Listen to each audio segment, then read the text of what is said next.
My name is Pat McAleer. I'm an attorney with Hannah Brophy, McLean, McAleer, and Jensen, and I am a partner in the Reading office.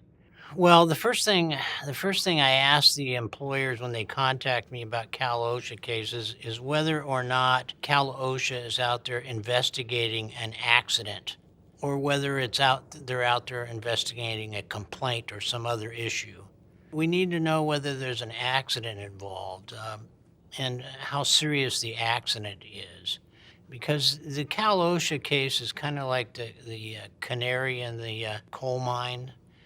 It is the first thing that we're going to deal with involving serious accidents or fatalities, but it's not the last thing we have to deal with. Cal OSHA investigators are out there. They're supposed to be out there within 24 hours of an accident being reported. The accident has to be reported within 8 hours. And Cal OSHA, if it's a serious accident or a traumatic accident involving an amputation or loss of a life, Cal OSHA investigators are going to be out there on the scene very quickly. So that's the first thing we deal with, is the Cal OSHA case.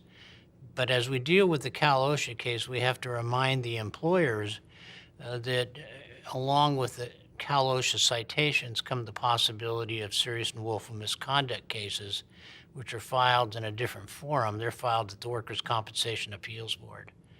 And then there's always the possibility of third-party liability and subrogation. OSHA is a creature of statute. It's the Fed OSHA and Cal OSHA regulations. Those regulations change every year, just like the Workers' Compensation Appeals Board statutes. The legislature is constantly tinkering with it, so we have to stay up on the latest changes in the law. For instance, this year, which is 2017, there's been changes in the regulations involving dust and silica, and there's also significant changes in the amount of the civil penalties.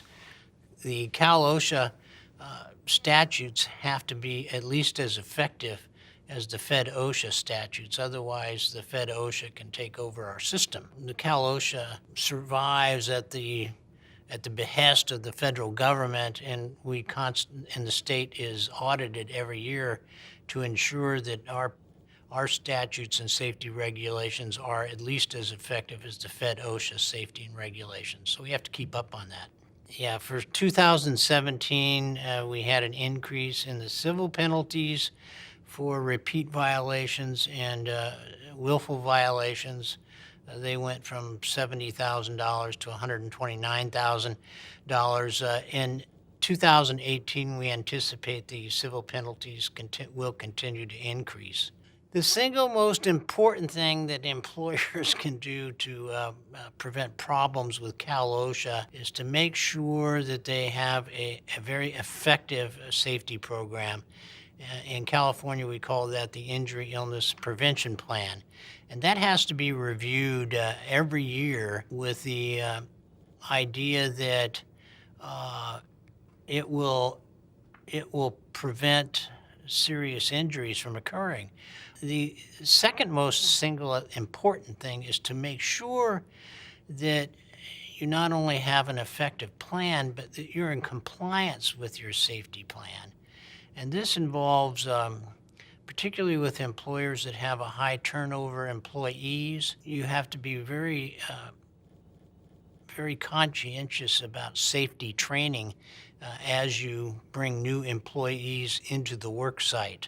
A lot of the Cal OSHA defenses that are available to an employer, such as an Independent Employee Act, are not available for new trainees.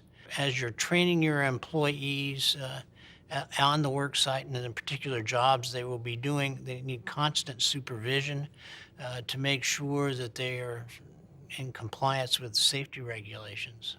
The best thing our firm can do is be a resource to all of our clients, particularly the self-insured employers, the permissibly self-insured employers that we do work for. If they have our phone number and they have questions about safety regulations, they can contact us. We do training for employers on safety regulations. We do seminars for employers and groups. If the employers will take the time to make sure their safety personnel participate in training and come to our seminars and have our phone number real close at their desk, they can contact us at any time. We're particularly interested in getting involved in these serious accidents right after they occur and being involved in the investigation part of the accident itself so we can prepare the employer for potential citations that will be issued by CAL OSHA. CAL OSHA investigation, and this is not news to them, if there's been an injury, the division of CAL OSHA is very aggressive about issuing citations, whether they're warranted or not. It's important for employers to know that the appellate process is very short for CAL OSHA. Once a citation is issued, they only have 15 days to file an appeal, and 15 days is not very long to conduct a complete investigation. We recommend that wherever there's a serious injuries involved and a CAL OSHA citations are issued, that the employer contact us and file appeals. Appeals can always be withdrawn if there's no basis for it, but initially they need to file their appeals.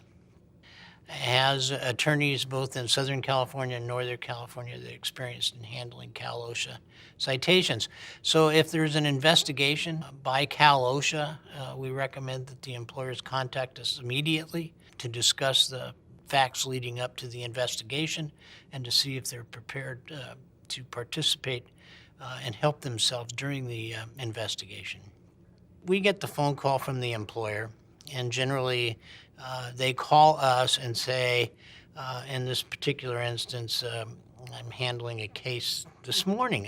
I will be on the phone in about 45 minutes with an employer who had a CAL OSHA investigator out there investigating a complaint about a safety problem. That conversation usually involves advising the employer that if CAL OSHA is going to be out there, they're probably going to get a citation issued. We've had recent changes in the law in the last couple years over the definition of what constitutes a serious injury. Prior to these changes, it used to be the substantial probability of death or serious injury. They've changed the law now so that the definition is the possibility of death or serious injury. So it's much easier for this division to issue citations. Generally, they will receive what we call 1BY notice, which is a notice of intent to issue a serious citation. They will often contact us when they get that notice in the mail, and we have to explain to them what that notice is and what the repercussions are of responding to that notice. Respond to that notice. They're not required to. And if they do respond, they have to understand that whatever information they turn over to CAL OSHA can be used against the employer. So it's basically that first phone call is a little bit of just education of what they're in store for. The division of CAL OSHA is the enforcement arm of CAL OSHA. They are the police officers, if you will. So if they get a complaint either from a union or they get notice of by the employer that there's been an accident, they're out there to ensure that their accident was not caused by a violation of a safety order. So they're the enforcement arm. CAL OSHA has a legal unit, and they have attorneys both in Oakland and in Los Angeles. These are very competent attorneys. They specialize in representing the division of CAL OSHA. That's their legal unit. If there are appeals filed by the employer and the cases go to trial, oftentimes they are represented by their own attorneys, and I work with those attorneys constantly. I have lots of cases pending at CAL OSHA, and fatalities, if there's a fatality involved, it's mandatory referral to the legal unit. Those are the worst kind of cases because there's also a mandatory referral to the Bureau of Investigations, we call BOI, which is the criminal division of CAL OSHA. Anytime there's a fatality, there's going to be a investigation by BOI investigators, and that's separate from the division of CAL OSHA. And these folks are there to, in certain cases, make recommendations to the district attorney's office for criminal prosecution, such as negligent homicide. So those are the worst kind of cases we deal with. And oftentimes it requires several attorneys to be involved in the case.